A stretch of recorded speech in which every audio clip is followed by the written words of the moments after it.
Fala galera, sejam bem-vindos a mais um vídeo do canal do Senhor Dharma. Oi, meu chapa. Finalmente voltando para o universo fantástico dos games, eu quis trazer um tópico bem interessante que traz discussões criativas e também cativantes, que é o desenvolvimento de personagens. E como eu gosto muito de cinema, eu sempre estou de olho em determinados pontos de um filme para poder analisar depois, seja a direção, a fotografia, ou se o som do filme está perfeitamente colocado.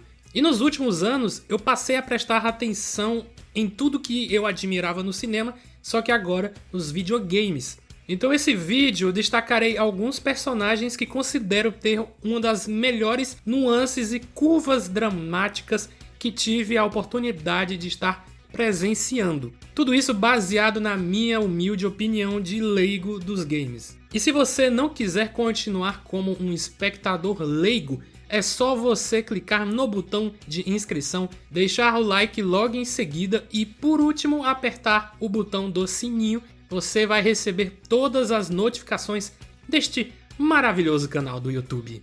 E lembrando que este programa está repleto de spoilers, estejam avisados. É claro que logo de cara eu teria que trazer os personagens dos jogos que eu mais amo no mundo. O Joel Miller, a Ellie Williams e a Abby Anderson, da duologia The Last of Us, que eu falei dele em outro vídeo onde eu comento sobre os jogos que têm os gráficos mais hiperrealistas, então vão lá conferir, é um vídeo curto, mas é um vídeo bem legal. Yes!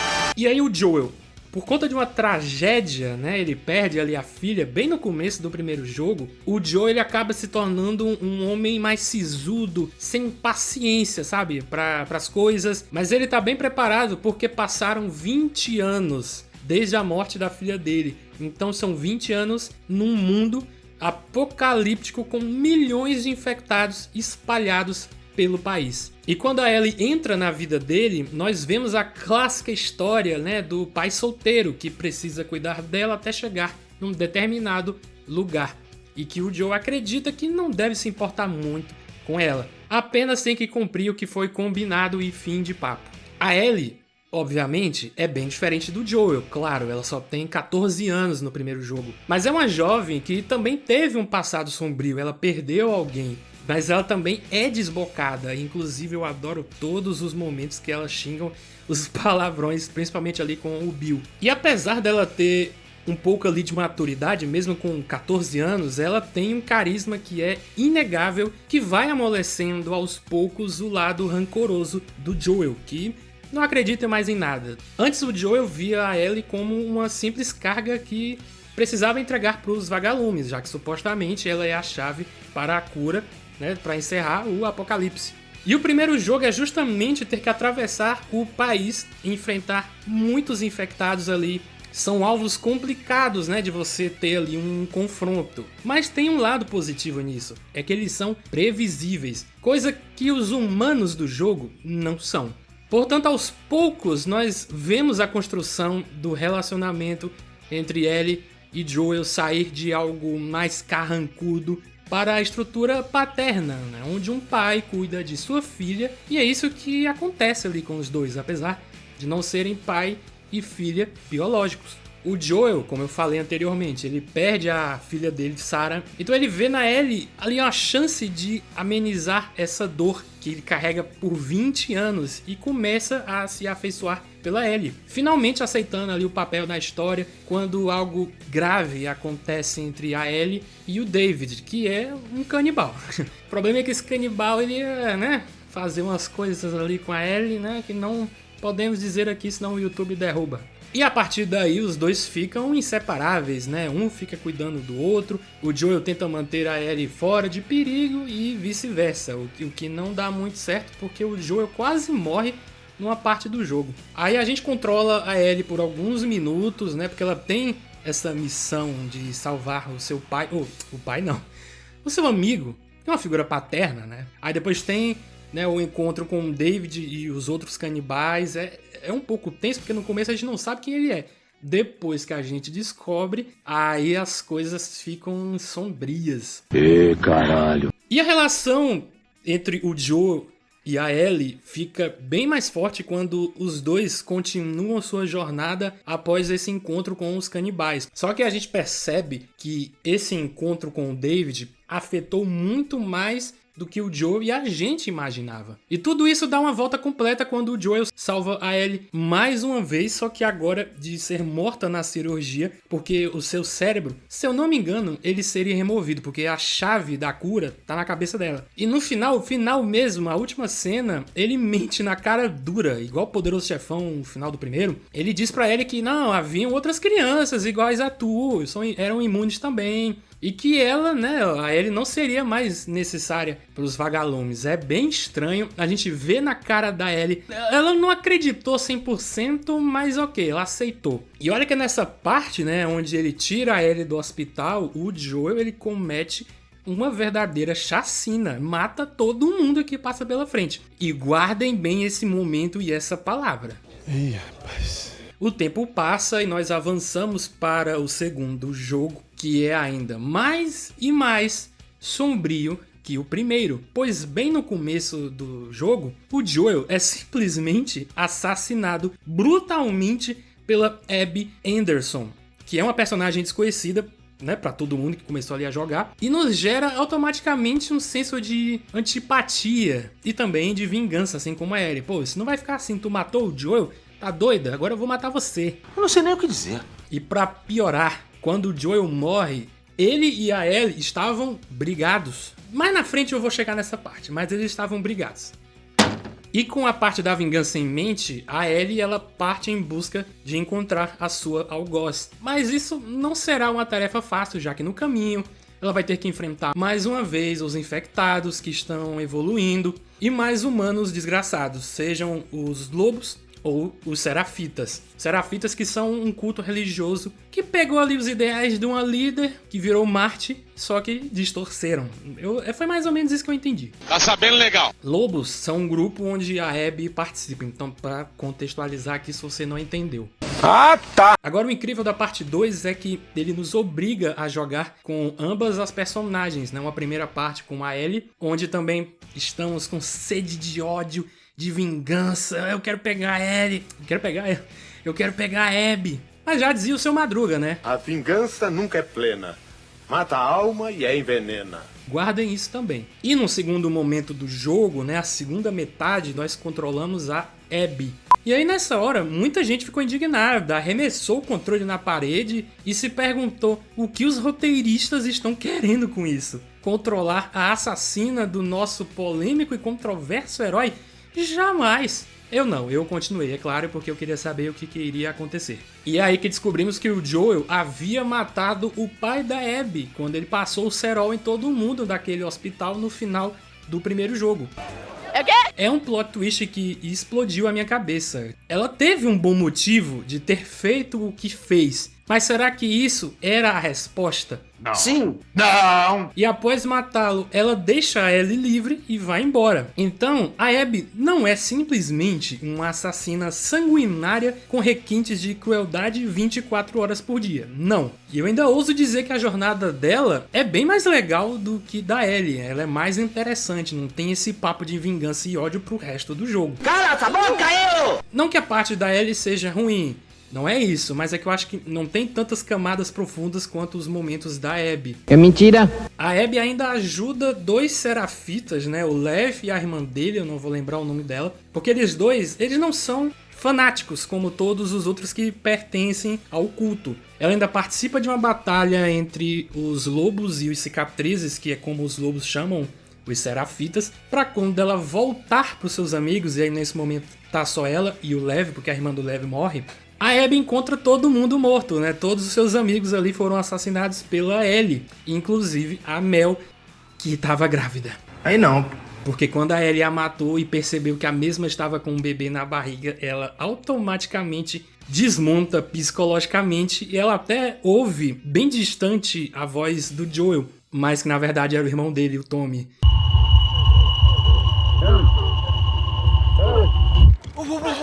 Mano, que jogo desgraçado, mano. É muito bom, mas é muito desgraçado. Concordo. É claro que depois tem a luta entre as duas. Obviamente, a Abby ganha. A Abby é gigante e a Ellie é bem magrinha. Mas ela não mata a Ellie e nem a Dina, que é a namorada da Ellie, por conta de um apelo do Lev, né? O Lev pediu pra não matar. Então, mais uma vez, a Abby sai de cena, deixa as duas e ainda manda um recado. Ó, não continua não, senão eu volto. E tudo isso culmina num confronto final onde a Ellie poderia ter seguido com a sua vida junto com a Dina, mas lá no fundo, aquela sensação de vingança ainda não havia sumido dela. Porque muitos acham que o final deveria ter escolhas para o jogador seguir com a melhor opção. Mas não é assim que os desenvolvedores queriam para os jogadores.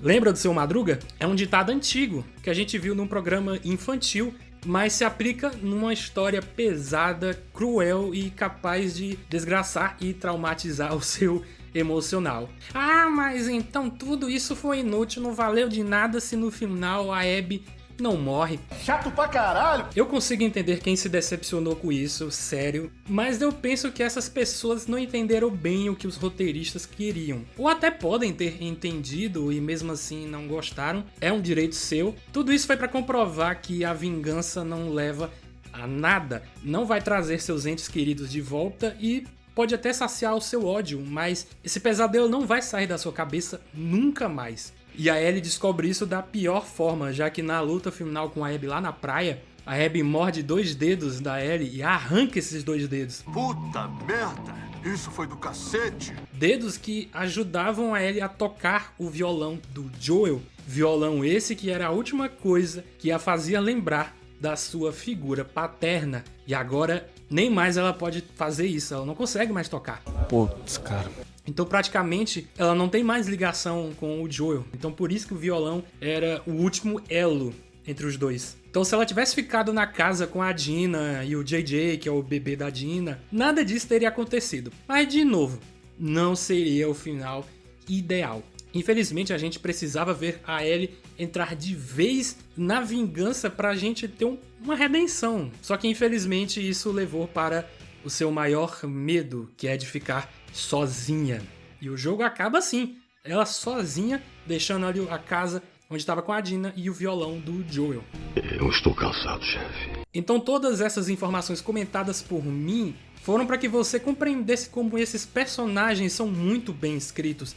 Eles não são simplórios, eles têm camadas, têm seus problemas, mas mesmo assim a gente gosta deles. Só que agora eu vou te deixar inquieto, vou te fazer aqui umas perguntas. Você salvaria a Ellie e faria tudo de novo que o Joel fez para depois acontecer tudo de ruim, ou você deixaria que ela morresse na cirurgia para criarem uma cura? Não. Sim. Vale a pena ter que matar várias pessoas para salvar uma? Não. Quem tava certa, a Ellie ou a Abby? Ambas ou nenhuma? Você faria o mesmo que elas se tivessem matado um ente querido seu? Não. Sim. É por isso que eu gosto muito dos dois jogos, né? O primeiro eles nos apresenta uma trama ali mais convencional, mais aventuresca, não deixa de ser ótimo. Mas o segundo, ele pega essa aventura convencional e a desconstrói tudo que a gente ama no anterior e mostra um lado mais violento, impiedoso e cruel da vida desses personagens. Achei bonito, viu? Tá lindo. Agora indo para o velho oeste americano para atuar de bandido e que, dependendo de como você controla o Arthur Morgan em Red Dead Redemption 2, você pode ser um bom moço que ajuda ali as pessoas, pega uns criminosos que estão fugindo da cadeia, ou você pode ser um filho da escroto, raça ruim, que comete o caos. E até essas duas ocasiões vão lhe mostrar finais diferentes. Claro, depende de como você vai se portar até o final da sua história. O Morgan, que tá ali no grupo do Dutch, o líder do pessoal, Vanderlinde, se eu não me engano, o Dutch ele quer uma vida melhor para todo mundo, só que o único empecilho são esses novos tempos do jogo, onde as coisas estão mudando e para pior para eles. Até porque as forças policiais estão mais espertas, são corruptas, então até para roubar os bancos, os trens, como eles faziam muito no passado, tá ficando cada vez mais difícil.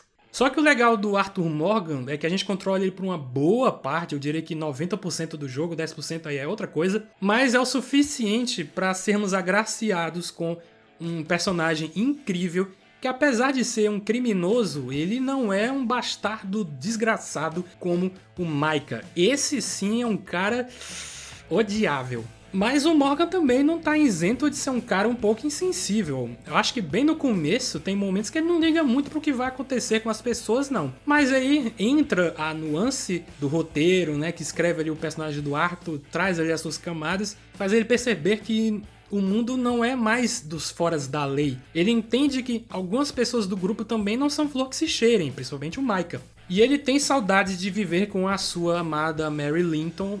Infelizmente ele diz pra ela, eu não posso deixar o grupo, mas ele queria muito.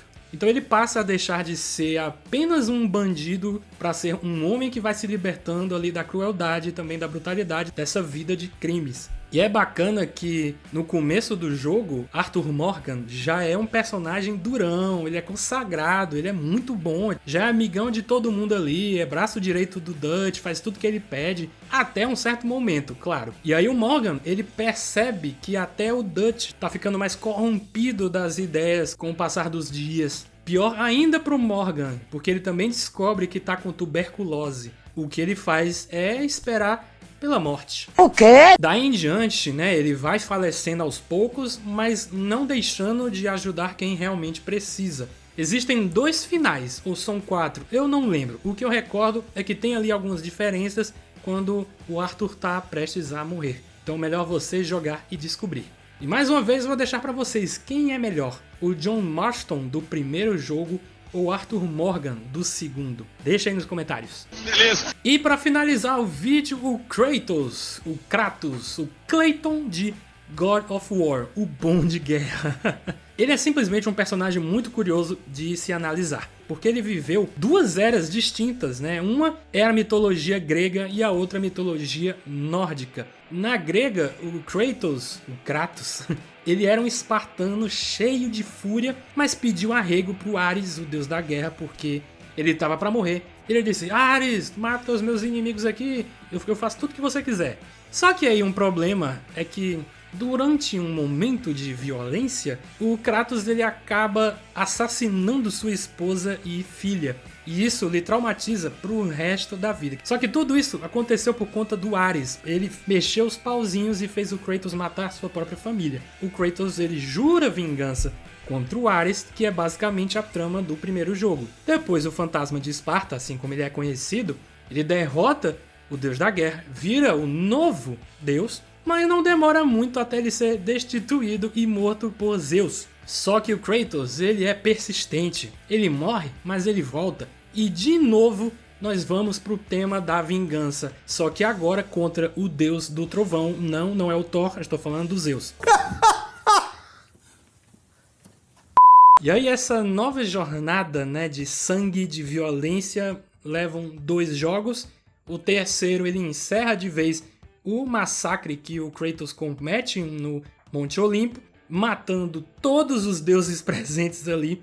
O cara é implacável. Isso gera tempos sombrios para quem tiver sobrevivido ali entre os humanos. Claro que tem um motivo para os deuses estarem malignos, é por conta do Kratos ter aberto a caixa de Pandora no primeiro jogo.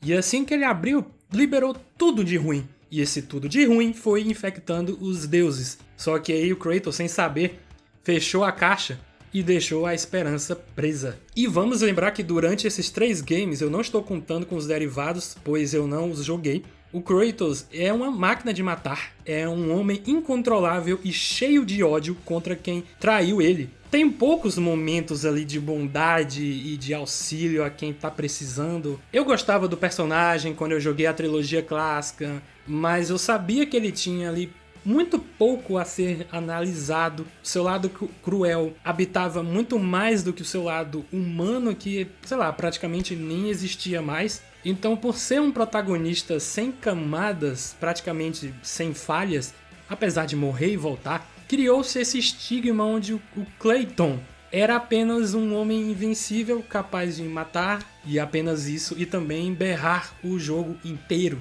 Solta a rapariga, Zeus!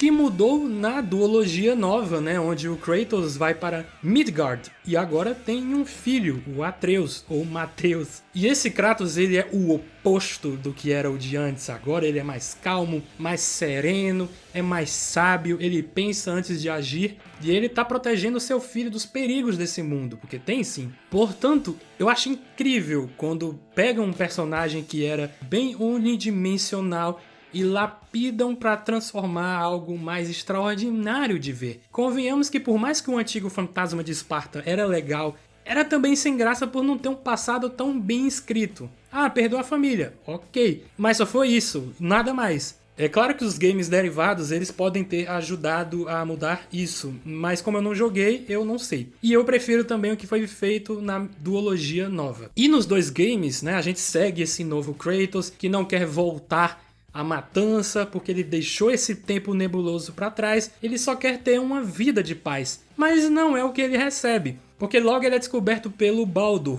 um dos filhos de Odin, e aí tudo recomeça. E olha que o primeiro jogo acontece tanta coisa na missão principal, que era só soltar as cinzas, né, da esposa do Kratos, a mãe do Atreus ali na montanha mais alta, né, no pico mais alto. É uma cena muito bonita, por sinal. Só que a gente se lembra que quando eles descerem, o inimigo tá lá esperando, e esse inimigo é só o Thor. E aí no game seguinte, né, que conta ali a sua versão do Ragnarok, né, o fim de tudo, é onde mais da família do Odin aparece e tem seus confrontos com o Kratos. Ele que ainda reluta sobre o seu papel nessa nova vida, ele continua prendendo o Atreus por temer que ele vai morrer, até que no reino de Hel, literalmente o inferno, pai e filho se acertam numa das melhores cenas da franquia, com o Kratos aceitando que não foi um bom pai e que Atreus finalmente está pronto. Desculpe-me, Atreus. Não se desculpe, pai. Seja melhor. Caralho, me arrepiei. É bom pra caralho. E daí em diante, ele não chama mais de garoto, né? Boy. Mas sim de Atreus. Cara, isso é lindo, isso é fascinante. Concordo. E eu nem falei de outros pontos excelentes dos dois games, né? Como a trilha sonora trazendo temas novos pro Kratos. Porque eu tava em negação, que eu amava as músicas da fase grega, ainda amo até hoje. Mas lentamente eu fui me afeiçoando aos temas nórdicos que são retumbantes e emocionantes, principalmente no final de Ragnarok. Além também da direção emular uma sequência inteira sem cortes, o que é muito difícil de fazer no cinema, mais ainda para videogames. Verdade. Esses dois God of War, o famoso bom de guerra, eles são simplesmente maravilhosos e eu indico que você que está vendo esse vídeo, tendo a oportunidade, claro, jogue eles, você vai adorar. Os outros também, The Last of Us, Red Dead Redemption, assim como os outros games que virão na parte 2 desse programa que ficou bem extenso. Então eu espero que você tenha gostado e concordando ou não comigo, não esqueça de deixar o like, clica no botão de inscrição e também no sininho, deixa nos comentários o que você acha disso tudo, concorda ou não concorda, quais são os outros personagens que você também acha que é bem escrito, beleza? Deixa aí nos comentários, então valeu pessoal, até o próximo capítulo.